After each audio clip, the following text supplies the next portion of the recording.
Kiev, 12 mars 2022. C'est le 17e jour de guerre en Ukraine. Au-dessus de la capitale, un drone amorce sa descente. Avec une envergure d'à peine plus d'1 mètre et ne semblant transporter aucune arme, il paraît presque anodin. Dans le chaos engendré par l'invasion russe, son crash passe quasiment inaperçu. Pourtant, il est loin d'être insignifiant, car s'il ne transporte pas de munitions, il en est une à part entière. C'est un Kub BLA, une munition rôdeuse qu'on appelle aussi un drone kamikaze et qui peut être dirigé par une intelligence artificielle. Il survole une zone donnée de façon autonome le temps de détecter la cible sur laquelle il s'écrase. Avec le Kub BLA, s'amorce un gigantesque bond en avant technologique qui changera à jamais le visage des conflits.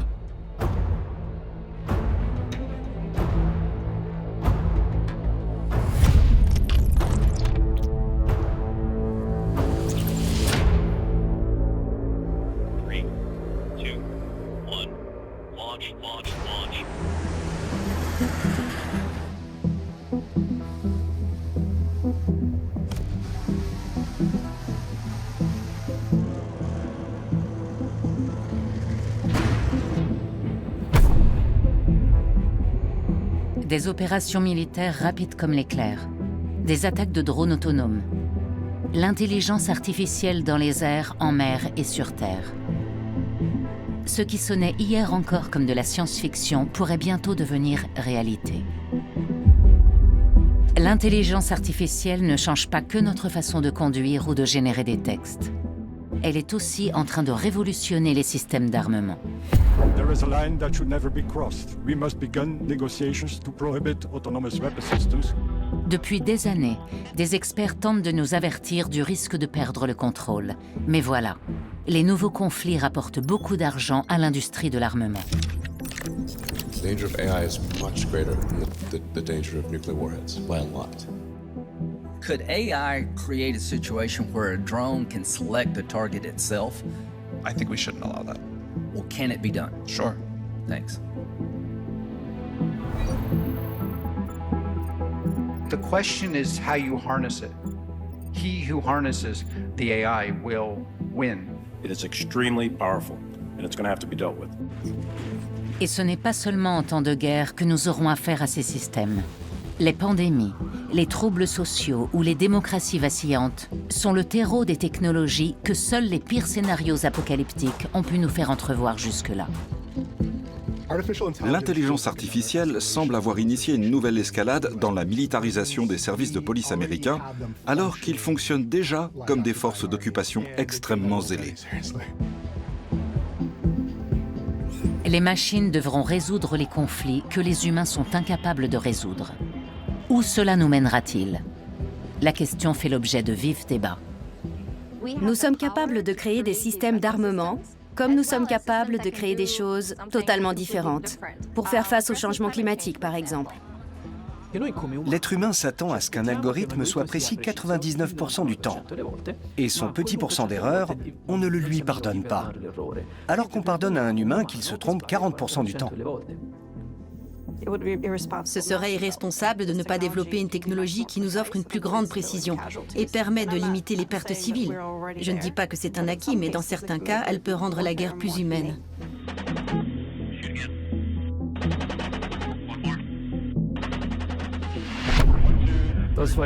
C'était le grand espoir, que la guerre devienne pour ainsi dire plus propre. Le problème, c'est que les guerres resteront toujours sales. Elles feront toujours des morts.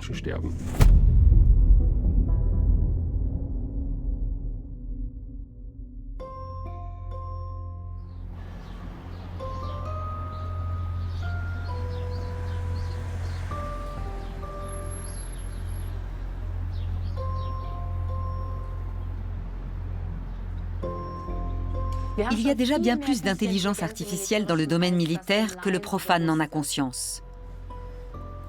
Quand ils entendent parler d'intelligence artificielle, la plupart des gens pensent à Terminator. Mais l'IA sert aussi, par exemple, à améliorer la logistique, pour la rendre plus efficace et accélérer les processus. L'IA n'est pas employée seulement sur le front. Il ne s'agit pas toujours de systèmes d'armes, mais dans le domaine militaire, elle joue de fait un rôle toujours plus grand. Elle est de plus en plus utilisée et cette tendance va certainement s'amplifier. Ulrike Franke est chercheuse à l'ECFR, le Conseil européen pour les relations internationales. Experte en sécurité au sein de ce think tank, elle tente depuis des années d'avertir que l'Europe est en train de prendre du retard sur la scène mondiale dans le domaine des nouvelles technologies. Le fait est que l'intelligence artificielle n'est pas une technologie comme un char d'assaut ou un drone, mais une avancée technologique qui ouvre un éventail infini de possibilités.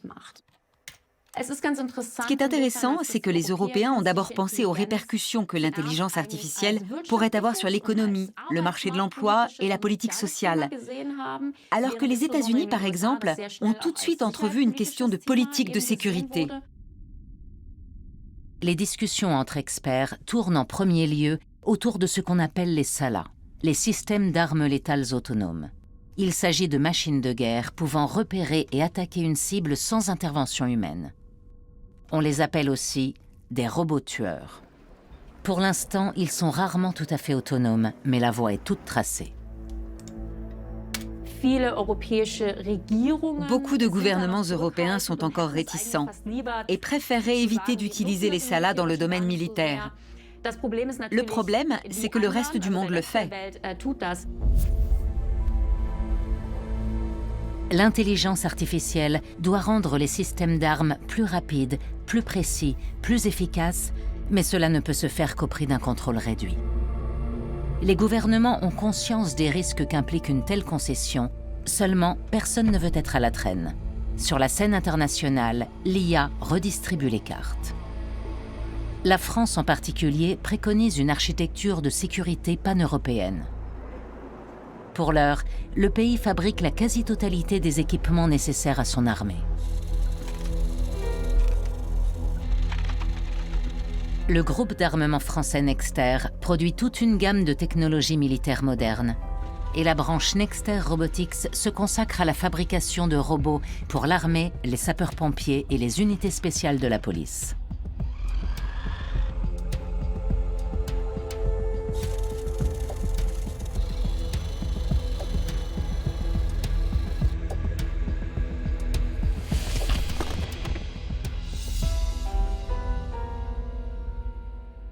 La France et l'armée française a clairement fait le choix d'exploiter la robotique pour différentes applications.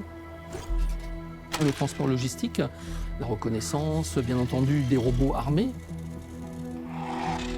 Cela inclut des robots espions, mais aussi des engins plus volumineux comme l'Opsio X-20, un robot tactique polyvalent armé. Concevoir un tel engin n'est pas une tâche simple, car diriger des robots terrestres pose de sérieux défis aux développeurs. La plupart des robots qui sont utilisés actuellement par les opérationnels, les militaires, la police ou le secours sont des robots télécommandés. Donc l'enjeu, c'est d'augmenter l'autonomie de ces robots, faire en sorte qu'ils puissent faire de plus en plus de tâches seuls. Et pour ça, on va faire appel, entre autres, à l'intelligence artificielle.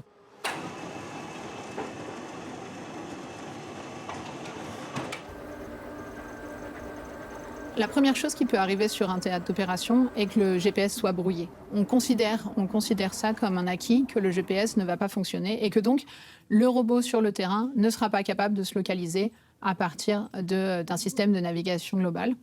C'est pourquoi on travaille en ce sens à développer des fonctions qui vont lui permettre de se repérer dans un environnement même local. Les conflits modernes montrent en effet que les dispositifs de brouillage comptent parmi les moyens les plus efficaces pour lutter contre les systèmes d'armes automatisés. Pour que les machines puissent acquérir plus d'autonomie, elles vont devoir davantage s'orienter en s'appuyant sur des données locales, réussir à détecter les bâtiments, les rues, à estimer les distances, comme le font les humains.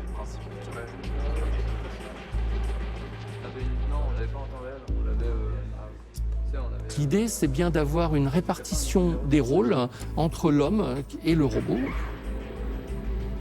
Effectivement, un niveau de relation ou de supervision avec l'opérateur de plus en plus limité, avec une précision néanmoins, c'est que Pour des applications militaires, on ne va pas forcément chercher l'autonomie complète. Les militaires veulent garder le contrôle de la mission. Malgré d'immenses progrès, les robots terrestres de grande dimension ont encore des fonctions limitées. Toute erreur pourrait être fatale. Cependant, même les plus méfiants se rendent à l'évidence, les nouveaux conflits font apparaître de nouvelles réalités auxquelles les Européens sont mal préparés.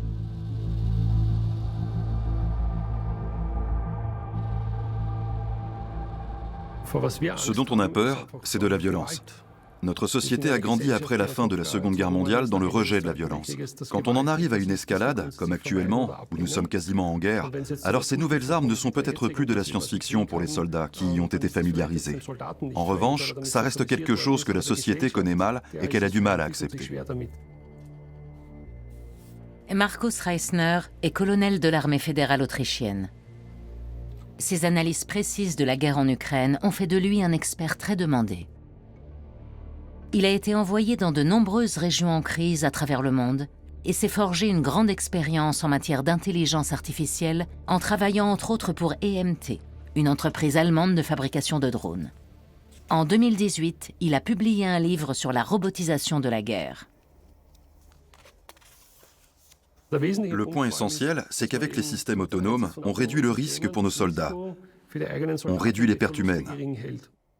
En effet, depuis des décennies, les forces militaires sont confrontées à un dilemme. D'un côté, il y a l'État qui veut démontrer sa force sans avoir à sacrifier ses soldats. De l'autre, il y a l'armée qui doit atteindre ses objectifs en procédant aussi prudemment que possible.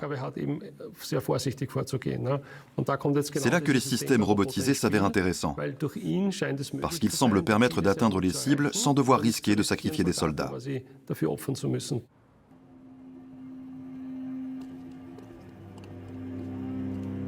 Dans de nombreuses démocraties occidentales, la volonté de prendre les armes n'a jamais été aussi faible. On serait finalement bien tenté de laisser des drones mener les guerres à notre place.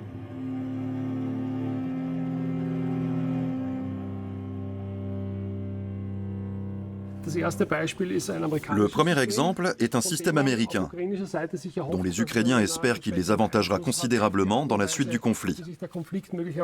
C'est le système Switchblade. L'intelligence artificielle devrait bientôt servir à remplacer les soldats. Le concept de révolution dans les affaires militaires, ou RMA, n'est pas nouveau. Si on regarde un peu en arrière, on voit que les méthodes et stratégies de guerre ont régulièrement changé au gré de l'évolution des systèmes d'armes, avec l'avion par exemple, ou les armes atomiques. La vitesse des systèmes numériques accélère l'évolution.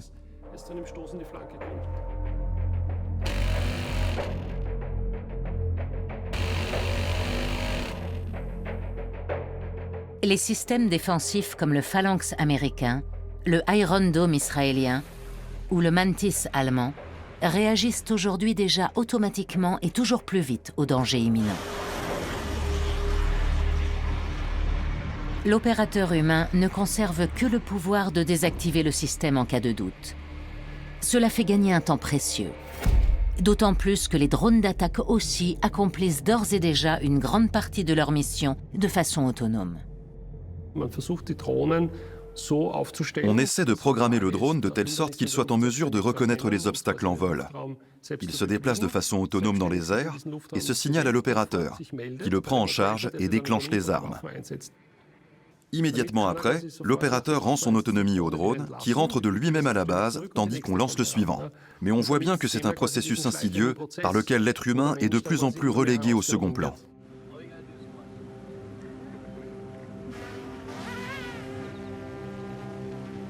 Séduits par la promesse de systèmes d'armement plus efficaces, de plus en plus d'États aspirent à l'automatisation de leur armée.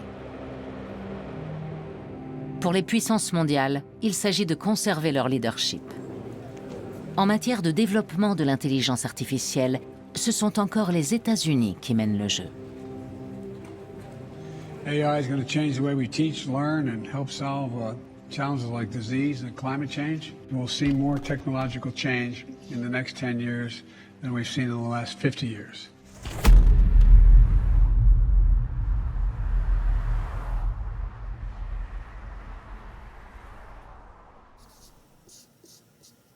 Jane Pinellis a dirigé pendant de nombreuses années le service de test de l'intelligence artificielle au sein du ministère américain de la Défense.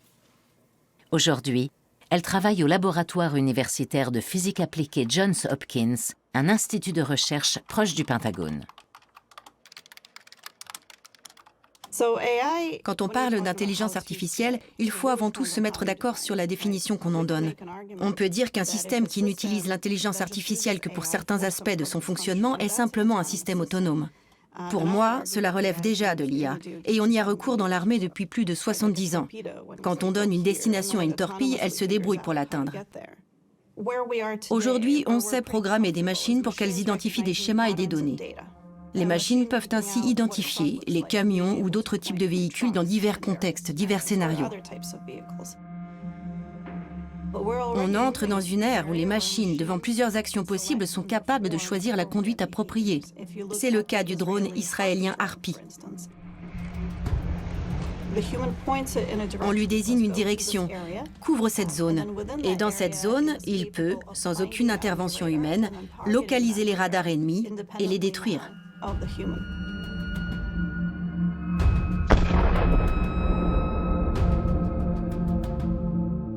La technologie kamikaze est similaire à celle déployée en Ukraine.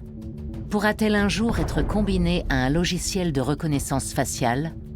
C'est une question qui se pose depuis des années.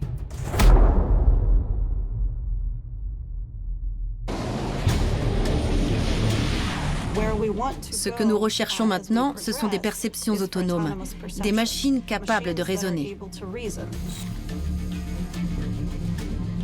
Si un humain est localisé près d'un bâtiment et que subitement cet humain disparaît, on aimerait que la machine puisse nous informer qu'il est entré dans ce bâtiment et qu'il y a désormais une personne de plus à l'intérieur. À terme, on aimerait que les machines soient capables d'apprendre sans notre supervision, peut-être même de déterminer ce qu'elles devraient apprendre, de naviguer en toute autonomie. Dans un futur proche, les machines deviendront des membres à part entière des unités de combat et collaboreront entre elles. La recherche s'oriente en particulier sur les essaims de drones. En travaillant de concert, ces ensembles coordonnés de drones pourraient considérablement augmenter la force de frappe d'une armée. D'énormes progrès ont déjà été réalisés dans ce domaine. Mais ce qu'il est nettement plus difficile d'inculquer aux machines, ce sont les notions d'éthique. C'est là que de nombreux scientifiques voient le plus grand danger.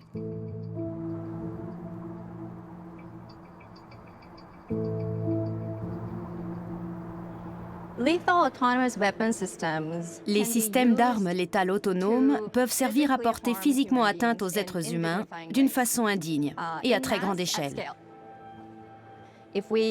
Si on est à la recherche d'un avenir plus confortable, un avenir où les technologies occuperaient une place de choix, je pense qu'on devrait insister sur le potentiel des technologies à faire le bien. Or, les systèmes d'armes létales autonomes peuvent par essence porter atteinte à la dignité humaine, et ce, au-delà de tout ce qu'on imagine. Ah-Jung Moon est roboticienne à l'université McGill de Montréal. Elle y mène des recherches sur l'interaction entre l'humain et la machine et dirige le laboratoire RAISE, un groupe interdisciplinaire qui se penche sur les questions d'éthique dans le domaine de la robotique.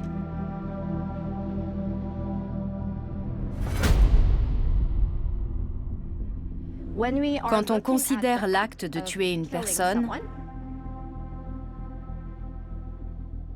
de lui ôter la vie, certains vous diront que la manière de mourir importe peu, puisque le résultat est le même. Mais on peut ne pas être d'accord et affirmer qu'il y a des façons dignes et indignes de mourir. La place qu'on accorde à un système d'armement mécanique est cruciale pour nous, tant sur le plan psychologique que vis-à-vis de l'opinion publique. Comme les questions d'éthique demeurent souvent à l'arrière-plan, Ah Jung-moon réclame depuis des années des réglementations plus strictes en matière d'armes autonomes. Une course contre la montre. Je pense que les armes létales autonomes représentent une menace bien réelle. Elles sont déjà impliquées dans les conflits actuels. Et cela ne va faire qu'empirer, au-delà même de ce qu'on est en mesure d'imaginer aujourd'hui. C'est aussi pourquoi je pense qu'il faut mettre en place une réglementation et un leadership. Il faut initier un mouvement mondial et se mettre tous d'accord sur le fait que ce n'est pas un avenir envisageable.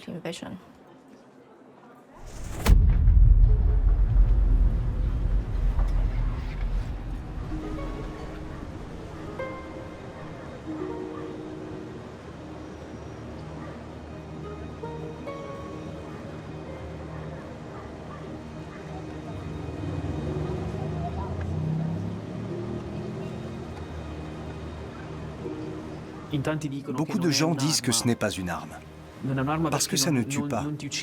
Mais je ne sais pas.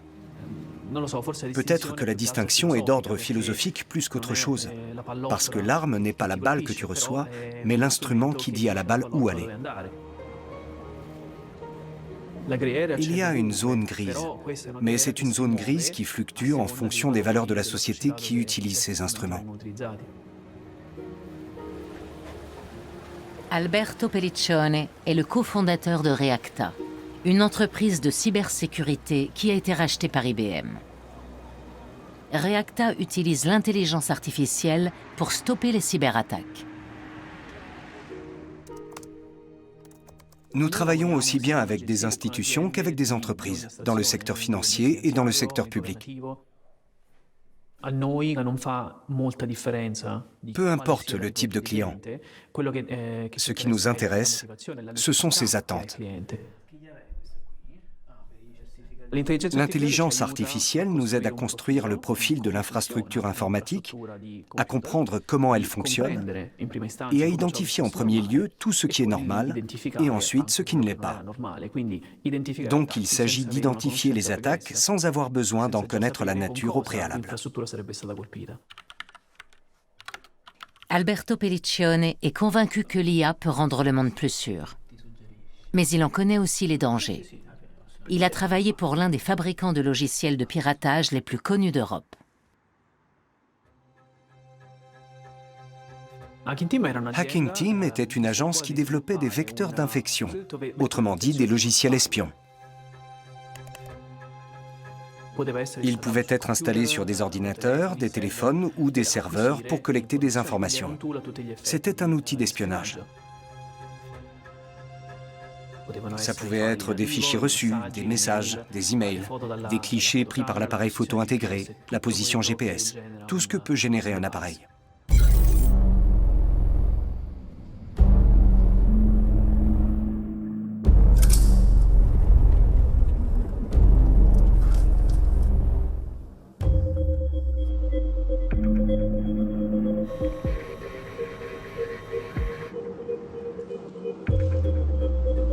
Les clients étaient principalement des forces de l'ordre et des agences de renseignement.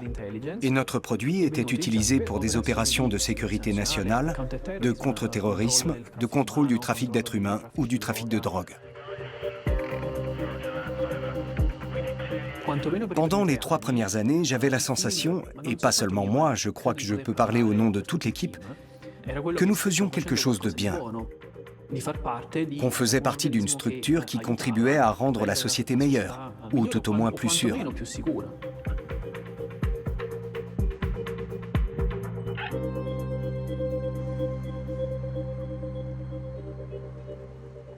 Mais ensuite, ça a changé.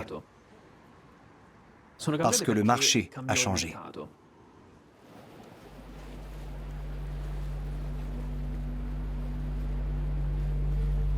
Les gouvernements européens, qui s'en remettaient dans un premier temps au savoir-faire de l'industrie privée, ont commencé les uns après les autres à développer leurs propres logiciels espions en interne. Le marché s'est déplacé. La clientèle de Hacking Team venait de plus en plus des pays qui, à l'époque, étaient encore très en retard dans le développement de ces technologies. Des pays qui avaient des valeurs morales et éthiques extrêmement différentes des nôtres. Et c'est là que tout a basculé. En tout cas pour moi.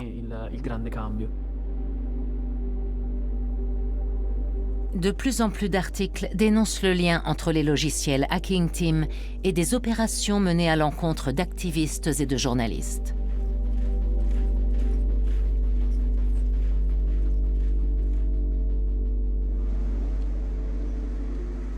Au début, mon travail renvoyait une image positive. Puis cette image a commencé à se ternir. Avec ce qui sortait dans les médias, mais aussi ce qu'on savait, nous, en interne, il apparaissait que dans 9 cas sur 10, notre produit était utilisé à mauvais escient. Je ne me sentais plus bien dans ma peau. L'un après l'autre, on a quitté l'entreprise.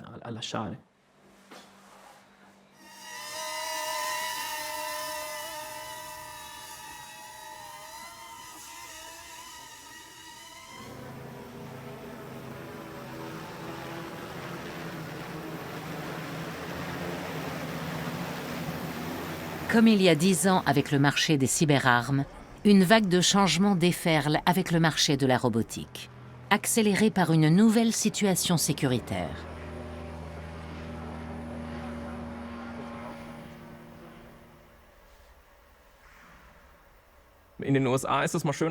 Aux États-Unis, on s'est rendu compte que ni l'armée ni le corps des Marines n'avaient jugé utile ces dernières décennies de s'intéresser à ce qui se passait dans le ciel.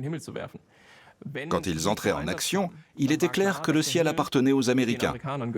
Mais cette époque est révolue. Même quand on a la suprématie aérienne à la plus haute altitude, il se peut que des drones ennemis bourdonnent encore à la cime des arbres, ce qui peut être dangereux. Et ce problème, on l'a également en Allemagne. Tous les États de l'OTAN l'ont. Et ils ressentent désormais l'urgence d'y remédier.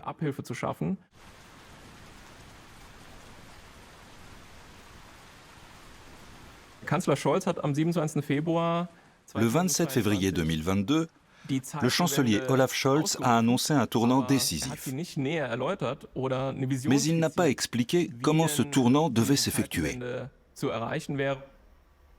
On sait juste qu'on va dorénavant devoir faire beaucoup de choses autrement, car on ne peut pas continuer comme ça.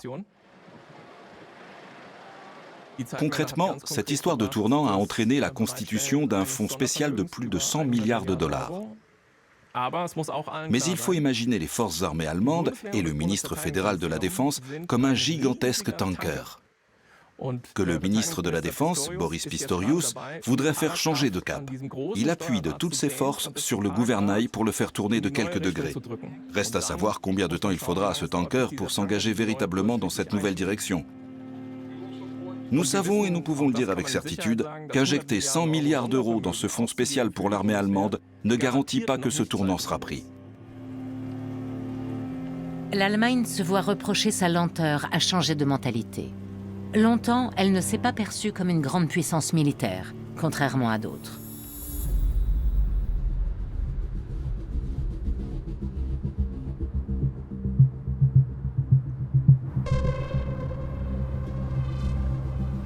De nombreuses sociétés d'armement ont leur bureau à portée de vue du Pentagone.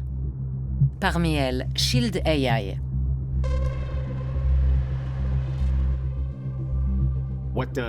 À quoi ressemblera un militaire en 2030 ?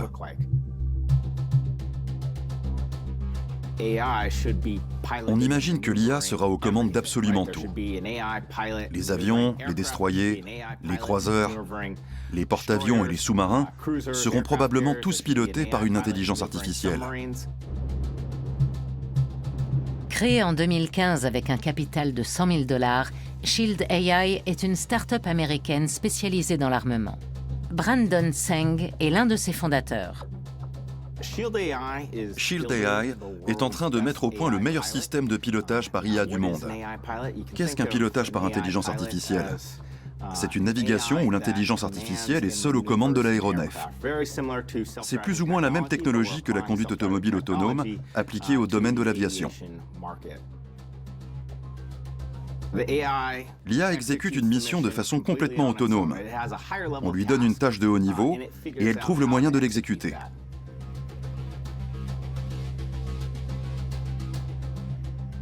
Le premier produit qu'on a développé en est un parfait exemple.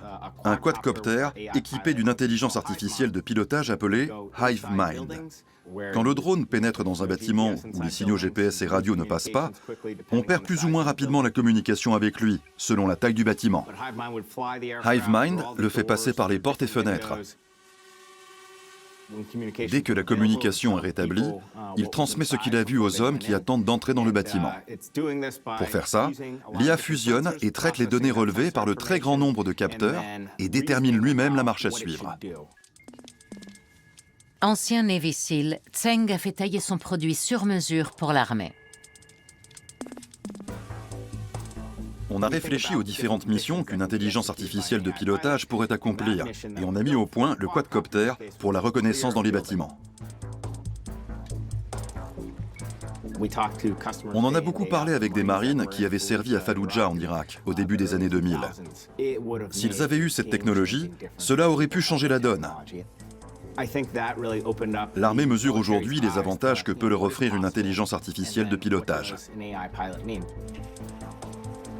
Un an après son introduction sur le marché, Shield AI a signé son premier contrat avec le Pentagone, rapidement suivi de projets pour l'armée de l'air américaine et d'une expansion aux Émirats arabes unis.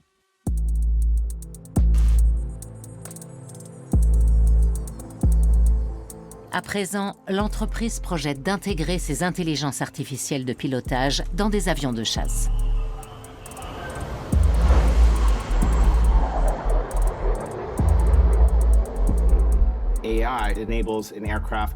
Grâce à l'IA, la navigation peut se faire sans GPS ou radio, et ce dans des conditions qu'aucun humain ne peut supporter. Les pilotes de chasse ne peuvent encaisser qu'un certain nombre de jets, alors qu'un appareil autonome n'est pas soumis aux limites du corps humain. La valeur de l'entreprise est aujourd'hui estimée à 2,3 milliards de dollars, et la tendance est à la hausse.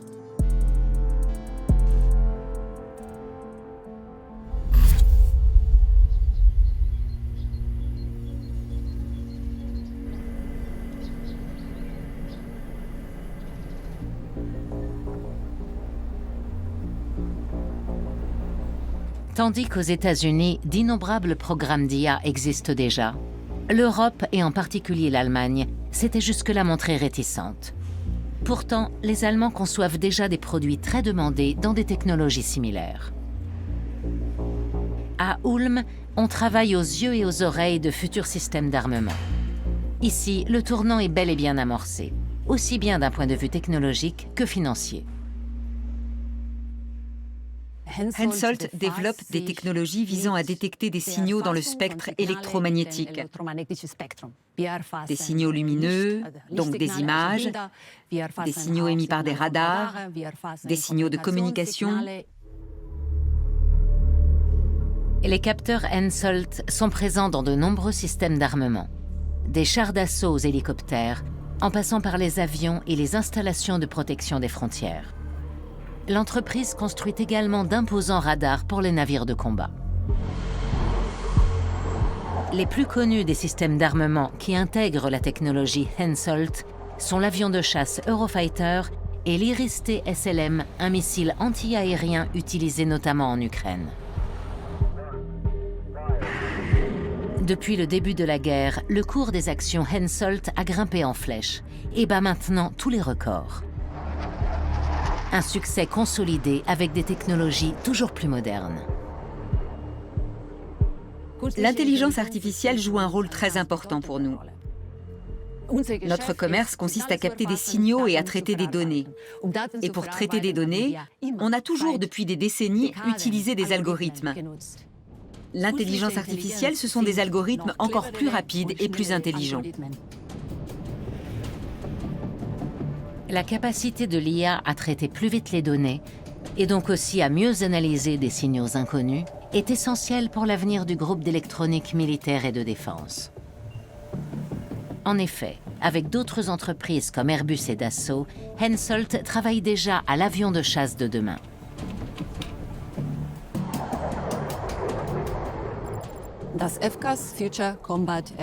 Le FCAS, Future Combat Air System, est le système de combat aérien du futur.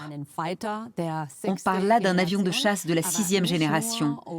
Et pas seulement d'un avion, mais aussi d'un système de systèmes. Les avions de chasse du futur seront de plus en plus reliés à un réseau d'autres systèmes. Nous pouvons aussi obtenir des informations à partir d'autres sources. Nous avons aujourd'hui des millions de capteurs. Chaque personne qui a un smartphone dans la main, prend une photo et la poste sur Instagram, nous fournit des informations. Et avec nos systèmes, nous pouvons extraire de toutes ces informations disponibles ce qui nous est utile et le mettre à la disposition de nos clients. La quantité de données ainsi collectées est exorbitante. Aussi, les systèmes d'armement interconnectés comme le FCAS sont-ils impensables sans intelligence artificielle? Pour l'avenir de l'armement, l'IA est donc incontournable. Mais est-elle fiable?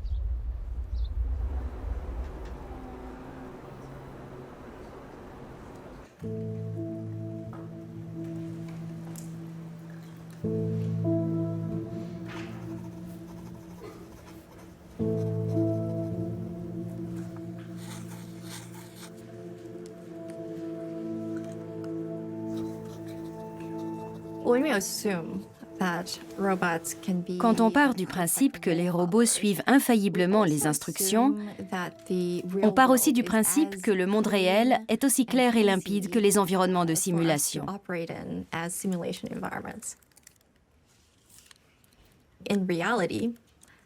Dans la réalité, quand il neige à Montréal, par exemple, il est préférable de ne pas monter dans une voiture à conduite autonome. Imaginez un peu ce qui se passe sur un champ de bataille. C'est le chaos. La technologie, aussi perfectionnée soit-elle, ne le sera jamais assez pour contextualiser tout ce qui se passe et l'interpréter de façon à être en mesure de prendre les bonnes décisions.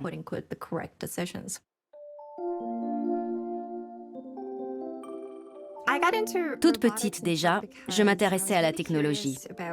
C'est pour ça que je me suis lancée dans la robotique. Mon père travaillait pour Samsung. Il rapportait toujours de nouvelles technologies très cool à la maison, comme des ordinateurs portables. Ils n'étaient pas encore très répandus à l'époque. J'ai grandi en me disant que Bill Gates était la personne la plus cool de la Terre, parce qu'il vivait entouré de super technologies, qu'il avait beaucoup d'argent et que ses inventions changeaient le monde.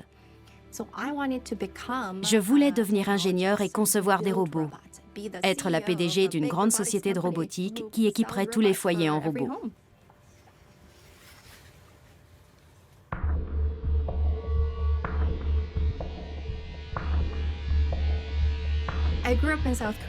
J'ai grandi en Corée du Sud. La Corée est divisée en deux parties, le Nord et le Sud, qui sont dirigés par des régimes politiques très différents. Il existe une zone tampon entre les deux pays, une zone démilitarisée, étroitement surveillée des deux côtés.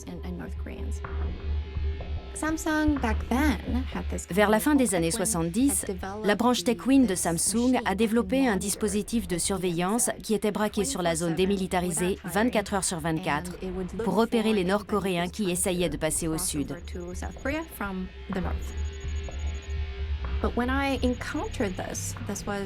En première année d'université, j'ai appris à assembler ce type de dispositif. Et je me suis rendu compte que je pouvais développer des robots équipés de caméras et même d'armes à feu, sur le même principe que ces dispositifs de surveillance.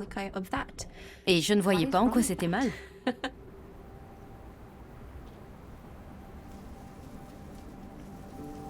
Le premier semestre de mes cours d'ingénierie mécatronique consistait à assembler des robots Lego et à apprendre ce qu'est un robot.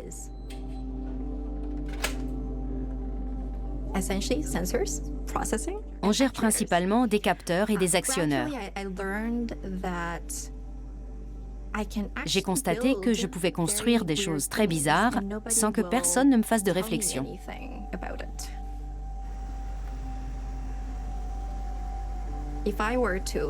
Je pouvais très bien connecter un capteur et demander d'actionner une arme à feu ou de poignarder quelqu'un. Aucun règlement ne m'en empêchait. Et je trouvais ça vraiment étrange. L'intuition me disait que tuer une personne ou automatiser cette décision, même avec ce produit très particulier de TechWin, c'était probablement mal. Mais je ne me l'expliquais pas clairement. Je ne comprenais pas pourquoi en cours, alors qu'on assemblait ces robots, on ne nous enseignait pas ce qu'on pouvait ou non fabriquer. Ses scrupules et préoccupations, Ah Jung-moon tient à les faire connaître. Une fois ses études terminées, au lieu d'aller travailler pour l'industrie, elle décide de se consacrer à la lutte pour la réglementation des armes autonomes. Elle met son expertise au service du gouvernement canadien et accompagne avec plusieurs ONG le processus de régulation mis en œuvre par les Nations Unies. The United Nations stands ready to support the efforts of member states in elaborating new measures to ensure that humans remain in control of the use of force. Bien que le monde scientifique et la société civile tirent la sonnette d'alarme, certains gouvernements refusent encore de se rendre à l'évidence. Ce sont principalement les petits États qui se rangent à l'avis des chercheurs et plaident pour une réglementation sur les robots tueurs, tandis qu'à la tête de pays comme la Chine, l'Inde, la Russie ou les États-Unis, d'autres intérêts priment. Les puissances mondiales semblent se lancer dans une nouvelle course aux armements. Today, the PRC is the pacing challenge for the Department of Defense. Only through the integration of AI and related technologies will we gain both an information advantage and operational advantage on rapidly accelerating future battlefields. By 2025, they will be better than us, and by 2030, they will dominate the industries of AI. China, from what I understand, has some approaches that America is not necessarily willing to implement, right?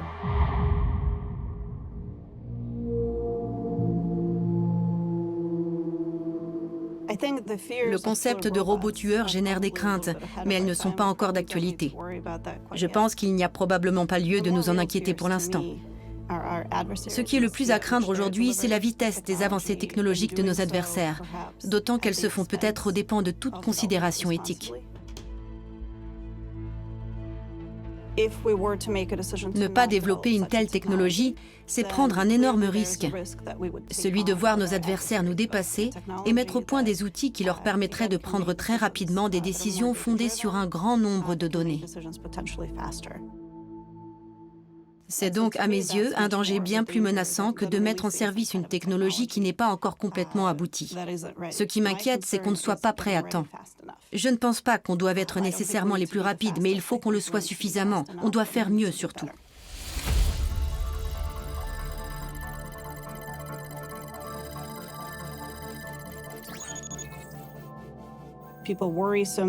Les gens ont tellement peur de faire des erreurs qu'il nous faut parfois un temps infini pour mener à bien nos projets. On a l'habitude de pouvoir procéder à des tests dans des conditions et des situations très variées pour des chars, des casques ou des fusils. Mais ce n'est pas encore le cas pour l'IA. Quand une technologie comporte plus de risques, nous devons apprendre à les accepter. Ce qui m'inquiète, c'est de ne pas pouvoir tirer parti de cette technologie au potentiel transformateur extraordinaire, à cause de processus de contrôle trop lourds. Bien sûr, des garde-fous ont été mis en place, et pour de bonnes raisons, mais il est peut-être temps de les changer.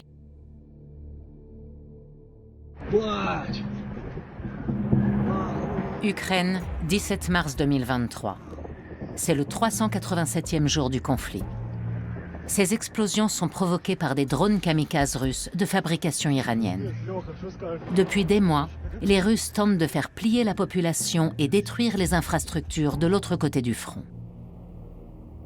Plus à l'est, des tranchées entaillent le paysage, sinistre écho de la Première Guerre mondiale. Face à la superpuissance russe, les Ukrainiens défendent leur pays par tous les moyens.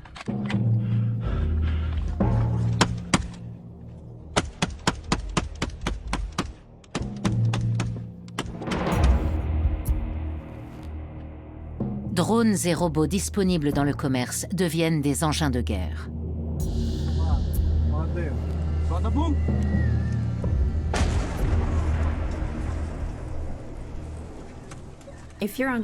Si on vous attaque, vous allez chercher à protéger votre pays, votre famille, votre communauté. Qui ne chercherait pas à avoir l'avantage des armes? Mais en fin de compte, on oublie que cette technologie peut aussi équilibrer les pouvoirs.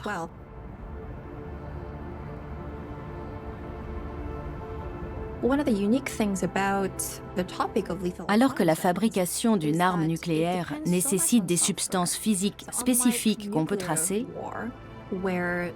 l'une des particularités des systèmes d'armes létales autonomes est de reposer sur des logiciels qui peuvent être téléchargés.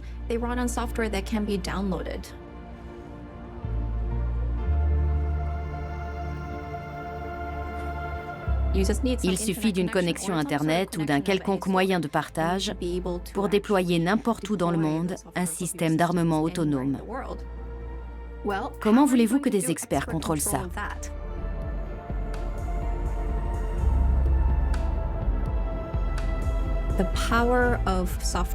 La puissance des logiciels et leur potentiel de transfert ou de modification changent complètement la donne. Ce ne seront plus nécessairement les États qui déclencheront la guerre. Et ça pose un vrai problème. N'importe quel groupe terroriste peut mettre la main sur du matériel informatique spécifique équipé de logiciels. Et il serait alors en mesure de faire beaucoup de mal.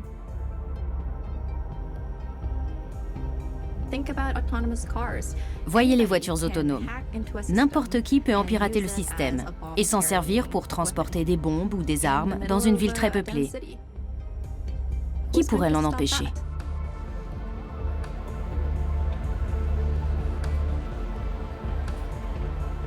La nouvelle révolution de l'armement porte en elle de nombreux nouveaux dangers.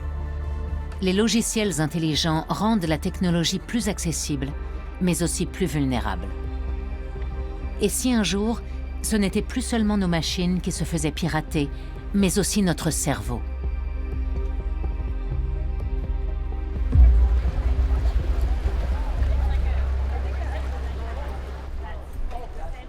Notre vie a peu à peu basculé dans le numérique au cours des 15 dernières années.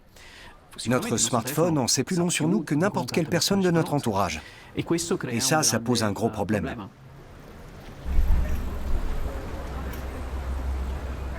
Nous vivons dans un monde qui n'est peut-être pas guidé par l'IA, mais où déjà elle exerce une influence énorme sur nous. Elle nous suggère ce qu'on regarde en streaming, ce qu'on achète en ligne. Elle est omniprésente et invisible pour tous ceux qui ne travaillent pas dans ce secteur. Après avoir quitté Hacking Team, Alberto Pelliccione a décidé de ne plus développer de logiciels que pour des objectifs de défense. Mais si, il y a 10 ans, le vol de données et la surveillance suscitaient les plus vives controverses, avec l'IA, on passe encore à un autre niveau. On entre dans une guerre cognitive où ce sont nos cerveaux qui se font pirater.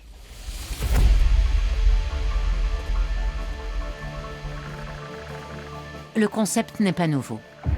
Propagande, publicité ou guerre psychologique, il s'agit toujours d'exercer une influence mentale, en temps de guerre comme en temps de paix. Ce qui est nouveau, c'est l'efficacité des algorithmes modernes et la façon dont ils modifient notre perception. Peu importe à la machine si nous sommes des clients ou des ennemis.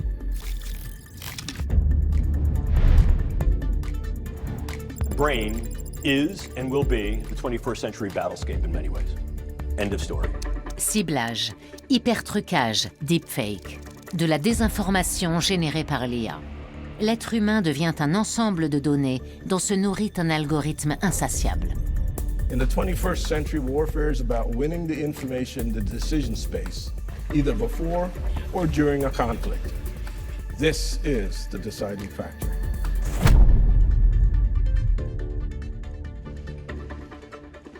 Ce qu'il faut bien comprendre, c'est qu'on est tous partie prenante de cette guerre. À travers ce qu'on consomme, on se forge une opinion.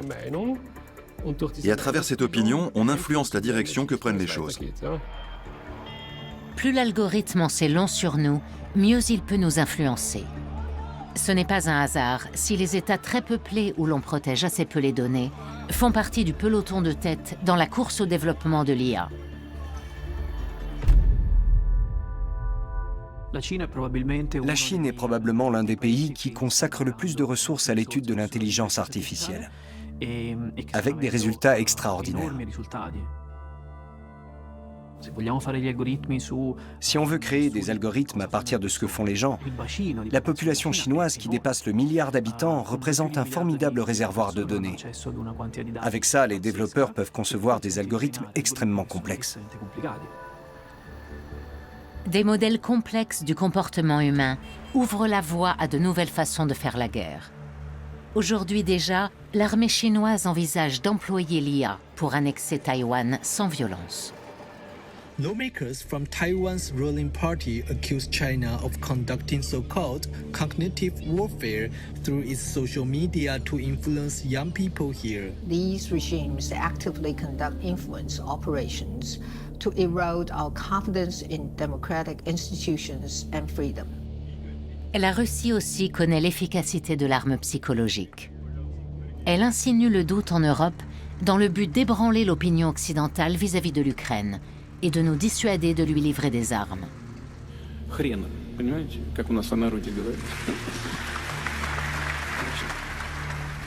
Le monde occidental réplique en menant ses propres campagnes de sensibilisation. Mais dans les pays du Sud, il se heurte à un scepticisme historique.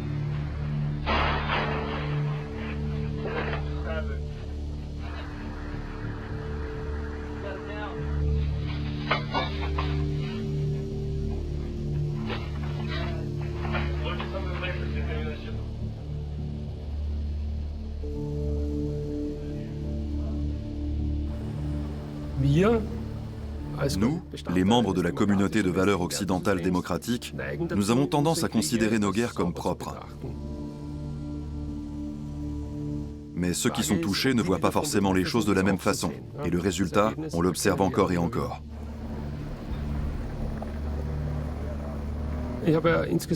J'ai participé à diverses opérations, dont 2 dans les Balkans, puis en Afghanistan, au Mali, au Tchad, en Centrafrique, brièvement en Irak. Et je dirais que peu importe notre rôle, ce qui compte avant tout, c'est la façon dont on communique, et la perception et l'estime mutuelle.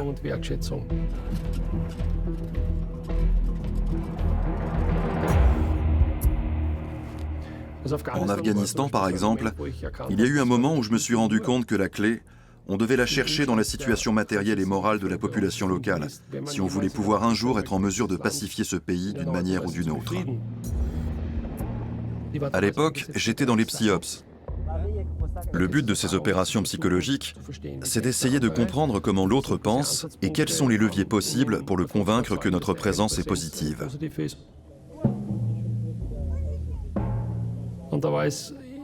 Le problème auquel on était régulièrement confronté, c'est que le mouvement de résistance, ou dans ce cas précis les talibans, passait son temps à nous mettre des bâtons dans les roues.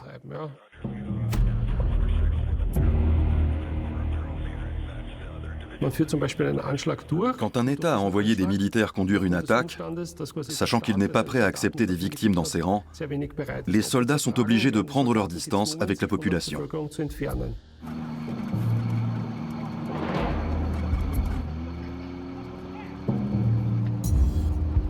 Convois blindés, camps aux allures de forteresses et drones, deviennent les moyens de communication de l'Alliance internationale. En lieu et place de visages humains, de plus en plus de machines entrent en scène pour véhiculer les valeurs occidentales.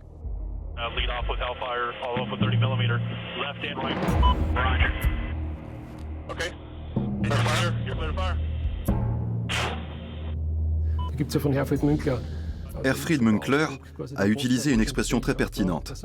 Il parle de société post-héroïque. Il dit que la société n'est plus prête comme avant à envoyer des combattants se battre héroïquement. Et les drones sont évidemment mal vus par la population, qui se sent impuissante. Si bien que la haine augmente encore à l'égard de l'occupant, qui est tout le temps là sans qu'on puisse s'opposer à lui.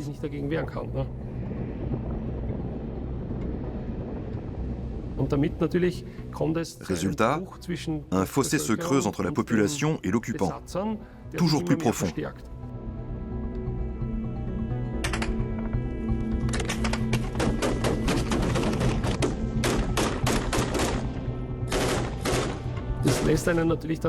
Ça laisse bien sûr perplexe quand on voit que la communauté des valeurs occidentales a certes été très vite en mesure de prendre le dessus dans ce conflit, militairement parlant, mais qu'elle n'a jamais réussi à conquérir comme promis les cœurs et les esprits. 20 ans plus tard, le conflit a pris fin. On s'est retiré et aujourd'hui les talibans sont au pouvoir. Donc l'Afghanistan se retrouve dans la même situation qu'en 2001, sauf que des milliers de gens sont morts entre-temps. Qu'est-ce que tout ça nous a apporté ?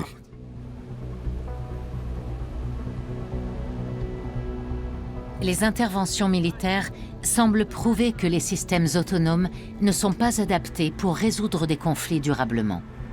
Malgré tout, on continue à s'accrocher à la fameuse politique de sécurité.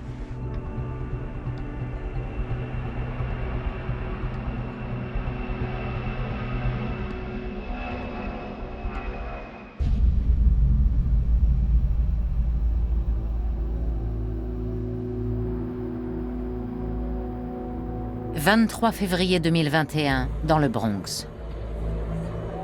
Il s'agit de mettre fin à une prise d'otage, mais impossible de savoir quelle est la situation à l'intérieur du bâtiment. L'équipe d'intervention décide de recourir à du matériel expérimental. Une décision qui va faire beaucoup de bruit. Le partenariat conclu entre Boston Dynamics et la police de New York montre parfaitement l'importance de la dynamique des pouvoirs. À ce moment-là, le débat ne portait pas sur les robots, mais sur les relations entre les services de police et les habitants de New York. Déployer des robots dans ce contexte précis voulait dire que le contexte était significatif. Si un robot chien était déployé dans un quartier cossu pour assurer la sécurité, la police croulerait immédiatement sous les plaintes. Les autorités ont donc choisi un quartier dont les habitants ont peu d'influence dans la société, en disant que cela servirait à faire baisser le taux de criminalité et de meurtre. C'est une façon de fermer les yeux sur toutes les autres causes sous-jacentes de cette criminalité. L'absence de chiens robots n'en fait pas partie. Ce n'est qu'un exemple parmi d'autres de l'utilisation d'une nouvelle technologie pour opprimer les gens.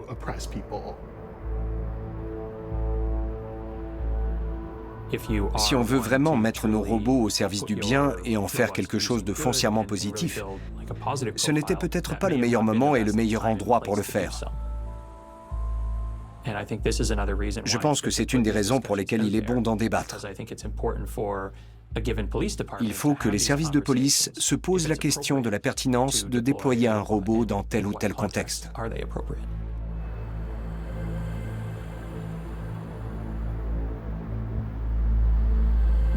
Une vague d'indignation met fin à la collaboration de la police new-yorkaise avec Boston Dynamics. Pour un temps.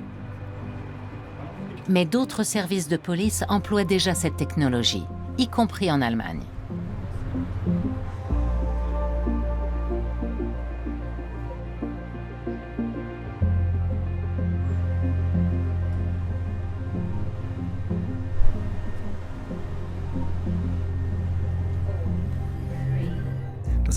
L'Innovation Lab est chargé d'évaluer les nouvelles technologies. Qu'apportent-elles à la police? Doit-on les utiliser? Ne risque-t-elle pas de modifier la criminalité?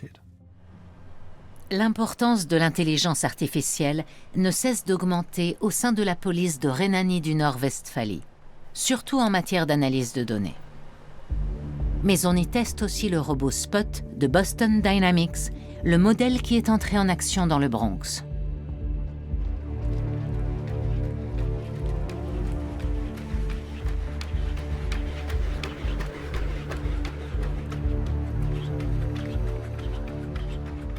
Concrètement, Spot peut être utile pour les interventions dans des lieux sinistrés où les dégâts sont importants et où on doit attendre longtemps avant d'entrer, à cause du danger que ça représente. Par exemple, des choses fondues qui pendent du plafond, des parties du bâtiment qui s'écroulent, bref, des situations dangereuses. Là, Spot peut vraiment aider. Il est très agile. Il peut aller là où le risque est trop grand pour les policiers. On pourrait aussi l'utiliser pour libérer des otages et désamorcer des bombes. Si ce n'est pas encore le cas en Allemagne, ça l'est aux États-Unis. Nous sommes en contact avec nos homologues américains qui utilisent Spot depuis un certain temps déjà, dans bon nombre de services de police. Et ils ont constaté une chose, à savoir qu'assez souvent, les malfaiteurs, quand on les contacte à travers Spot, arrêtent ce qu'ils sont en train de faire. Ils peuvent donc parler à la police à travers Spot, et dans 50% des cas, ils renoncent à commettre leur crime, bien que Spot ne soit pas un moyen coercitif dans ce cas, mais un moyen de communication. In Dallas, a potential first in the United States, the delivery of an explosive device by a robot. Aux États-Unis, la police a utilisé dans certaines affaires des robots armés. En 2016, un sniper est tué par l'explosion d'un robot piégé. Depuis, la question de la légitimité du recours à des robots armés dans la police est vivement discutée.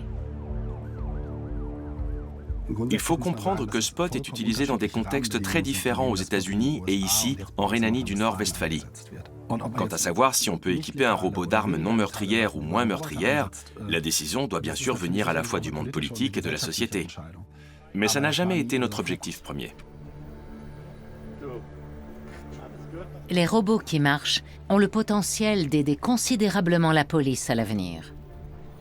Mais la façon dont ils sont utilisés dépend aussi de la façon dont la police conçoit son propre travail.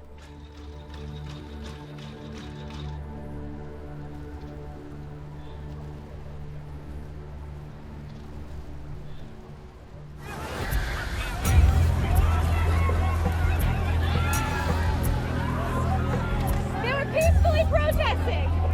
They were peacefully protesting! And they made them and trapped them like animals!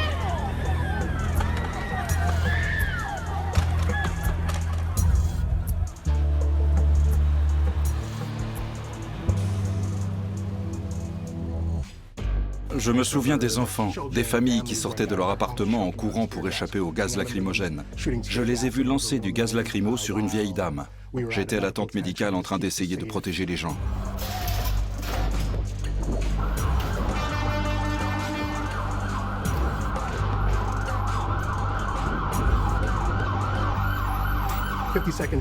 La 52e rue, qui ne se trouve pas très loin d'ici, a été le champ de bataille d'une grande partie des émeutes des quartiers est de Philadelphie.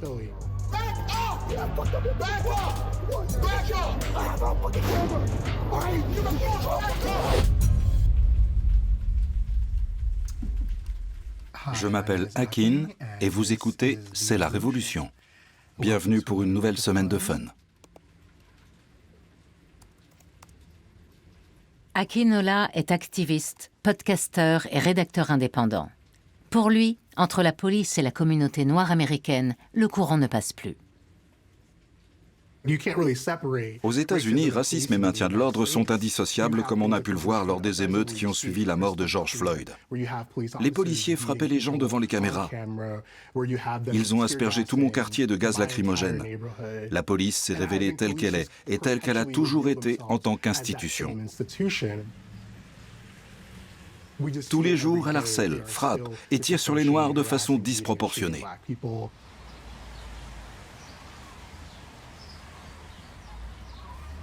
Akin Ola se montre très critique vis-à-vis de l'emploi de robots et de l'IA par le système policier américain. C'est difficile de se prononcer sur l'avenir, mais dans l'état actuel des choses, pour créer une intelligence artificielle, il faut encore entrer des données.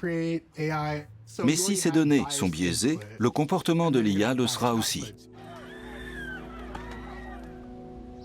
Il y a peut-être eu une époque où les forces de l'ordre étaient justes envers tout le monde, où la possibilité d'un État américain autoritaire semblait inimaginable. Mais ce n'est pas la réalité dans laquelle nous vivons. À l'heure actuelle, alors que la police nous a montré à maintes reprises qu'elle était violente et du mauvais côté de l'histoire, qu'elle agit comme si elle n'avait de compte à rendre à personne, est-ce souhaitable de lui fournir encore plus d'armes qu'elle n'en a déjà, en plus de chars et de fusils d'assaut? Je ne pense pas que ce soit une bonne idée pour l'avenir de l'humanité.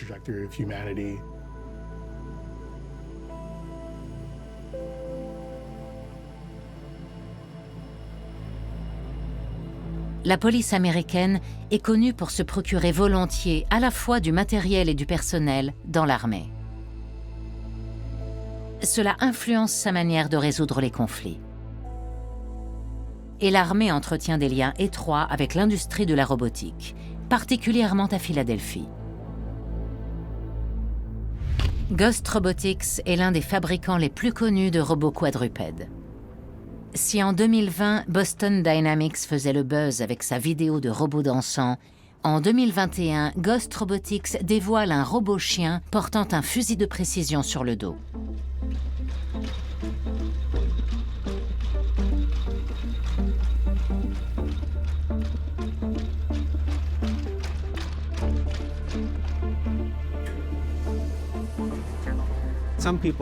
Les robots quadrupèdes peuvent dérouter les gens.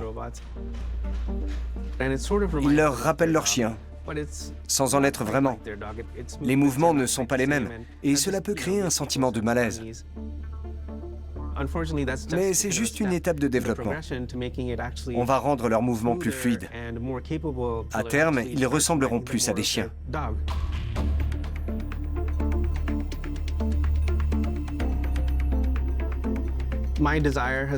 J'ai toujours cherché à comprendre comment les animaux bougent. Et je veux utiliser mes connaissances pour fabriquer des outils au service des humains. Ce qui a commencé avec un projet universitaire a pris de l'ampleur avec la commercialisation de la plateforme. Quand on a créé la société, on n'avait pas forcément envie d'explorer ces domaines. Mais ça nous a permis de rendre le robot utile dans un plus grand nombre de cas. Il fallait rendre le robot plus robuste et plus résistant aux intempéries. Il était également essentiel que sa batterie dispose d'une très longue autonomie. Une approche qui a vite attiré une nouvelle clientèle. Comme souvent dans l'industrie de la robotique, c'est principalement l'armée qui a investi dans les premiers prototypes. Ils avaient les moyens d'en financer le développement. L'armée de l'air s'en servait principalement pour patrouiller dans certaines zones de leur base. Aucun de nous n'avait pensé à un tel usage. Il faut dire que les bases s'étendent sur des centaines d'hectares, avec des rochers, des buissons, des arbres. Et croyez-le ou non, des civils s'y aventurent. Les mêmes chiens robots sont testés aux frontières avec une fonction similaire. Là aussi, ils patrouillent. Et on s'intéresse aussi à cette technologie dans d'autres institutions. Les robots intéressent de nombreuses agences gouvernementales, comme les Marines, l'armée, les fameuses agences à 3 lettres. Notre produit est catégorisé EAR 99, ce qui veut dire qu'on a le droit de le vendre partout dans le monde. Bien que l'entreprise Ghost Robotics ne développe pas elle-même d'armes, elle accepte d'intégrer un fusil à son robot terrestre. Le gouvernement américain nous a permis de nous développer. Il a donc le droit de demander ce qu'il veut. Nous, on ne peut pas prendre ce genre de décision. C'est pourquoi on va se tourner vers les décideurs politiques et la législation qui dictent la manière dont ces technologies peuvent et doivent être utilisées.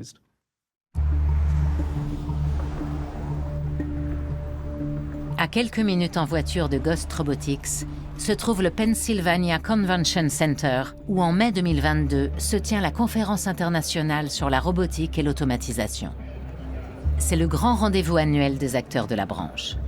L'un des sujets phares de cette édition est la régulation des robots armés.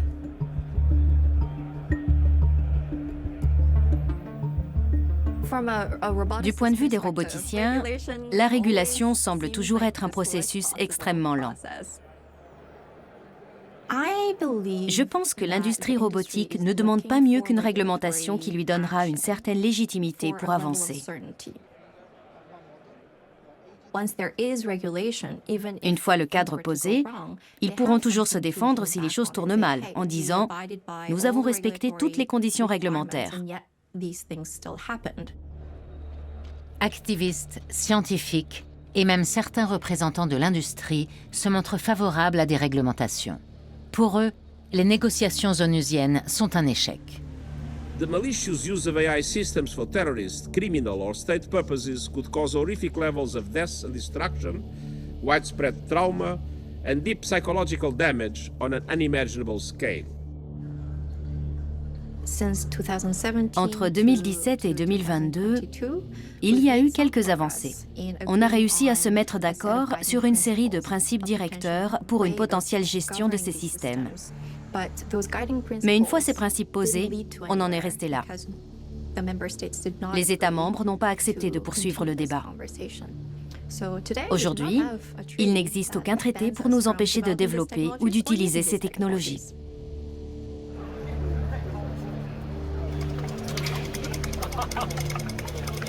Un certain nombre d'entreprises spécialisées dans la robotique cherchent à remédier elles-mêmes à l'absence de réglementation internationale. En octobre 2022, 6 d'entre elles publient une lettre ouverte dans laquelle elles s'engagent à ne pas militariser les robots qu'elles commercialisent, ni à aider d'autres à le faire. Parmi les signataires, un ancien camarade d'études d'Ajung Moon, Ryan Gariepi, directeur technique de l'entreprise canadienne de robotique ClearPath. Beaucoup travaillent dans le secteur de la robotique parce qu'ils voient l'immense potentiel de cette technologie à aider les gens. Il y a de la place pour tout le monde sur le marché. Faisons en sorte d'aider les populations à construire des maisons, à produire de la nourriture. Faisons tout ça. Le débat devrait être public. Pas une discussion à huis clos que j'aurais, par exemple, avec mon homologue de Boston Dynamics, où on se dirait « ça, ce n'est pas bien, ne le faisons pas », pour qu'ensuite une de ces entreprises revienne sur sa parole et le fasse quand même par appât du gain.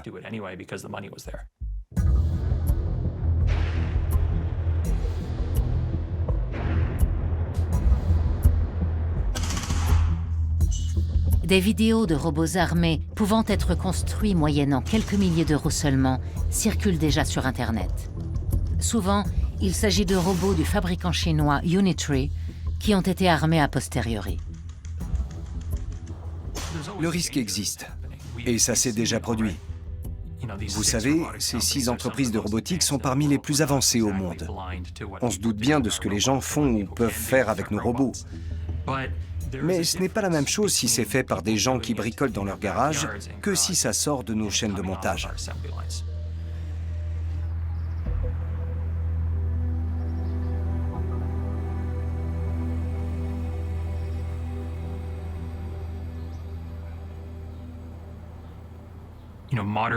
Les méthodes de fabrication modernes sont extrêmement performantes. On ne parle pas de millions, mais de centaines de millions, voire de milliards de robots déjà en service dans le monde. On n'a aucun contrôle sur ce que les gens font avec nos produits chez eux. Mais en tant qu'industriel, on peut au moins ne pas faciliter le détournement malveillant de nos produits.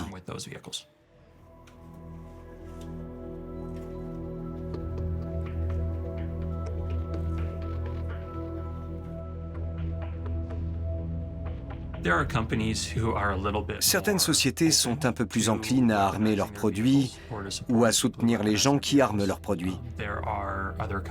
D'autres n'ont même aucun scrupule à fabriquer des systèmes d'armes létales complètement autonomes. Quoi qu'il en soit, ça reste un sujet qu'il faut creuser. Nous n'avons rien contre l'idée de collaborer avec l'armée dans les domaines du sauvetage ou de la logistique autonome, par exemple. Il y a un vrai besoin de ces technologies dans ces domaines. Et je pense que le marché des robots tueurs n'est qu'un marché de niche.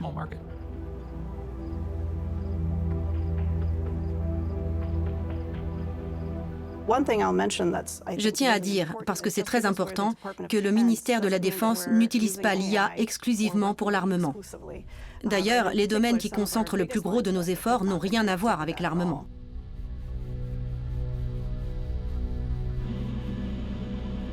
Parmi les domaines d'application importants de l'IA, il y a la prévention des catastrophes. À l'heure du réchauffement climatique, les interventions sont toujours plus nombreuses et complexes.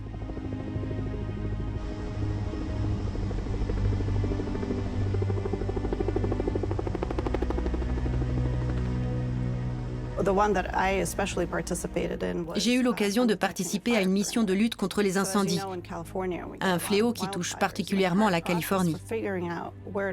Actuellement, pour savoir où déployer les pompiers, on va faire une reconnaissance du périmètre de l'incendie.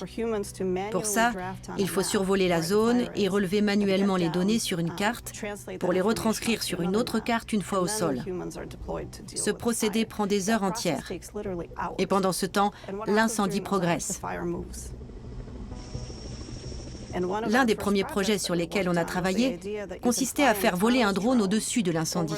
Cela nous évitait déjà d'exposer un pilote au risque de survoler un incendie, mais ce n'était pas le seul avantage. L'IA a cartographié automatiquement, en quelques minutes à peine, le périmètre de l'incendie et envoyé ces informations au sol pour qu'on puisse déployer nos ressources beaucoup plus facilement, rapidement et efficacement.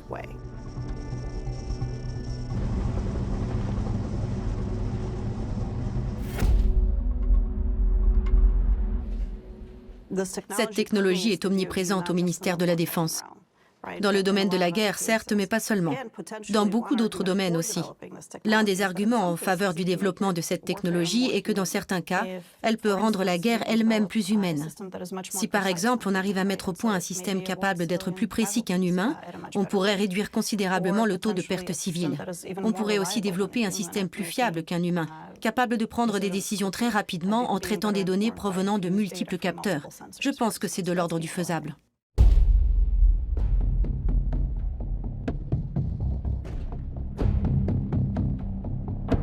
Ukraine, juin 2023. Le conflit dure depuis plus de 460 jours. Une contre-offensive est en cours, mais elle reste bloquée dans les champs de mines des Russes.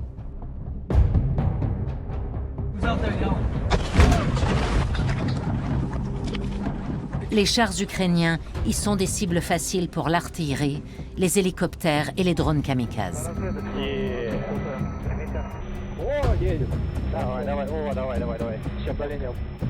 Malgré des armes occidentales de haute technologie, tout semble se dérouler ni plus ni moins comme avant.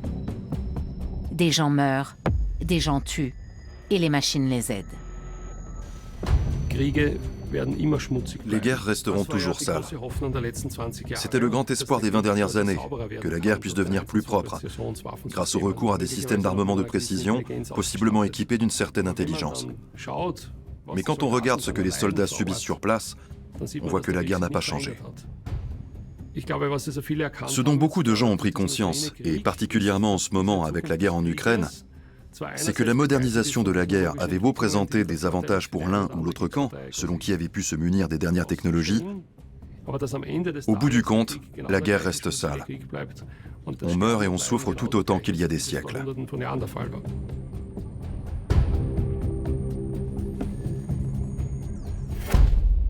En substance, malgré tout ce qu'elle a pu promettre, l'IA n'a pas changé la guerre. Des systèmes intelligents, capables de recouper les informations et les données des capteurs plus efficacement, il y en a déjà en Ukraine. Et jusque-là, ils n'ont fait qu'accélérer la tuerie. Parmi eux, le logiciel de l'entreprise américaine Palantir. AIP unleashes the power of large language models and cutting-edge AI for defense and military organizations. LLMs and algorithms must be controlled. L'idée, c'est d'avoir un tableau de la situation plus ou moins en temps réel, grâce à des capteurs qui peuvent être de différentes natures. Ça peut être un satellite qui génère une image. Ça peut être un enregistrement fait par un smartphone. Et quand l'IA reconnaît ces données, les recoupe et les analyse, alors elle peut assez rapidement générer un tableau de la situation. Et c'est à partir de ce tableau qu'on va décider ou non d'utiliser un système d'armement.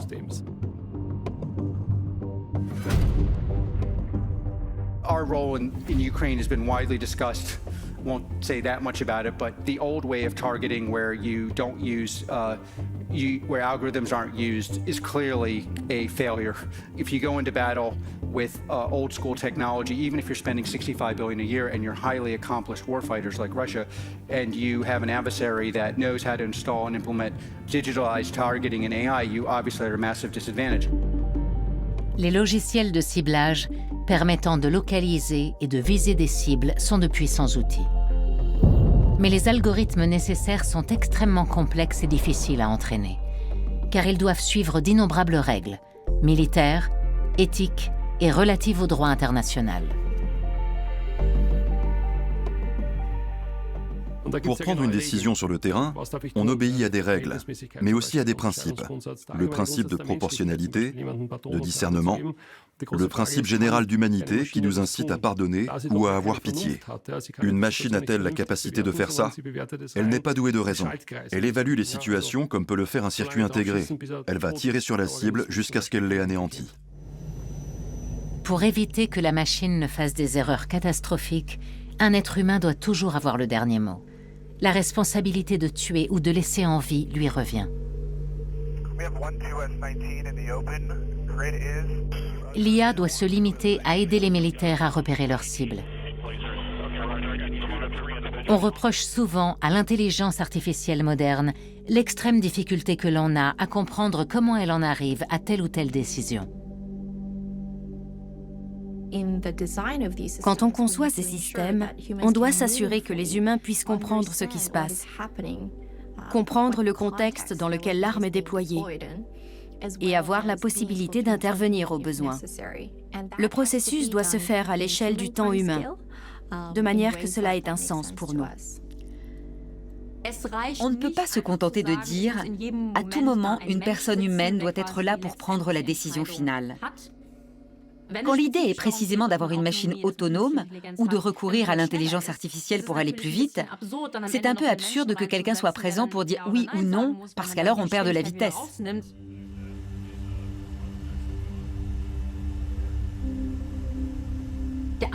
D'autre part, quand l'ordinateur a déjà tout fait et qu'en fin de processus, il dit à l'humain « Voilà ta cible, veux-tu l'attaquer ?»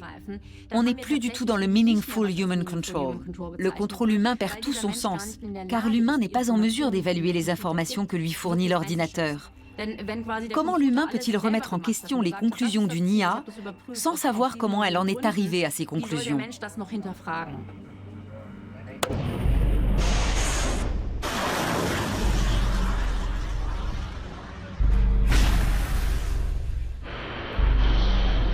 L'humain est-il en passe de n'être plus qu'un rouage d'une machine à tuer autonome?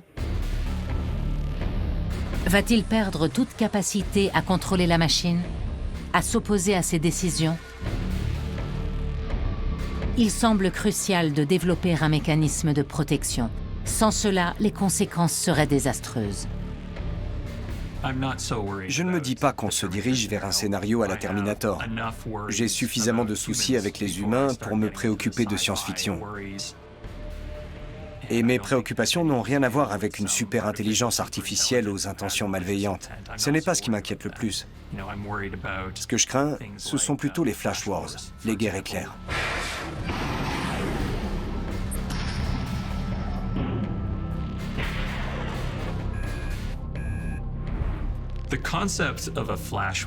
Le concept de guerre éclair vient du domaine boursier, où on parle de krach éclair quand un marché dans lequel interviennent de nombreux algorithmes s'effondre brutalement à cause d'un événement imprévu.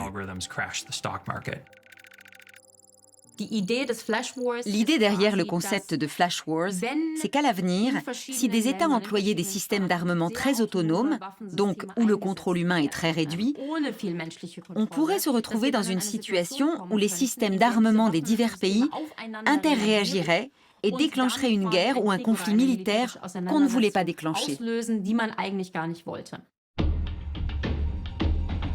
Flash Wars.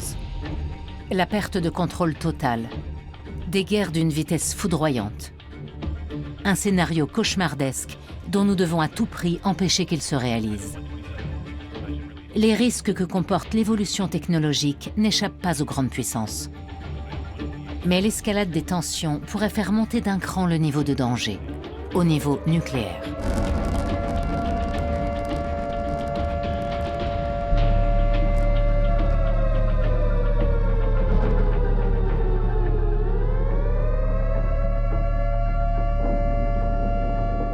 Actuellement, nous n'avons pour ainsi dire aucun système où l'homme n'a pas son mot à dire.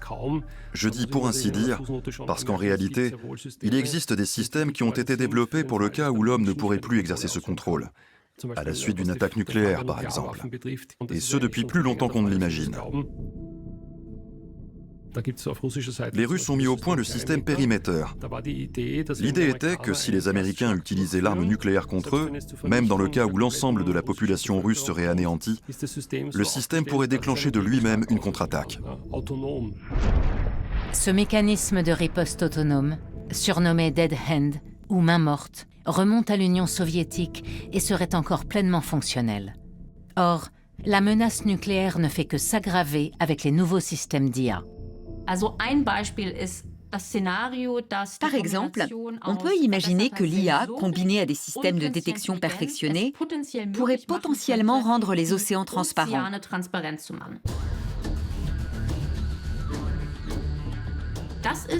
Cela pourrait remettre en question les stratégies de dissuasion nucléaire, car certains pays ont caché des armes nucléaires dans des sous-marins pour s'assurer une capacité de riposte. Or, si les océans devenaient transparents, cela sonnerait le glas de ces cachettes, et donc de cette crainte qu'inspire la capacité de riposte potentielle des divers pays. Et cela porterait grièvement atteinte à la doctrine militaire défensive sur laquelle repose notre système politique de sécurité actuel. Sans équilibre de la terreur, l'utilisation d'armes nucléaires redevient envisageable.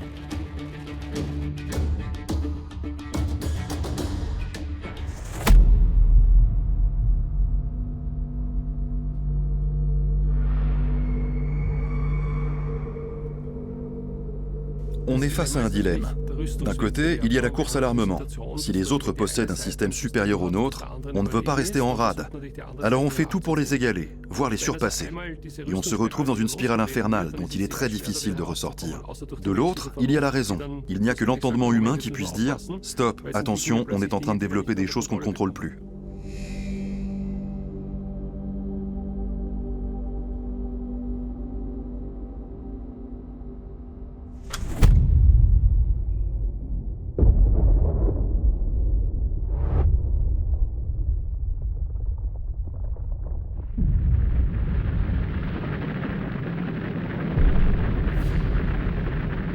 Pendant le projet Manhattan, à aucun moment les scientifiques n'ont dit, en tout cas pas officiellement, on est sur le point de créer quelque chose qui peut détruire le monde. Ce n'est qu'après le largage des bombes nucléaires qu'Oppenheimer a fait son autocritique, en se décrivant comme le destructeur des mondes.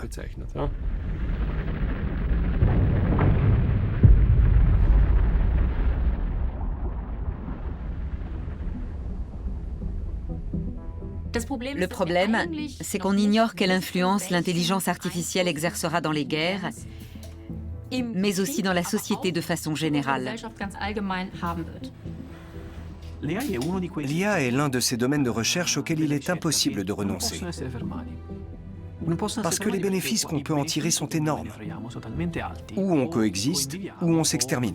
Je ne sais pas s'il existe des scénarios intermédiaires. Des chercheurs ont développé des choses extrêmement dangereuses, comme la bombe atomique. Si on ne s'est pas arrêté devant une invention qui, objectivement, peut anéantir l'humanité entière en quelques heures, je crois qu'on ne s'arrêtera devant rien.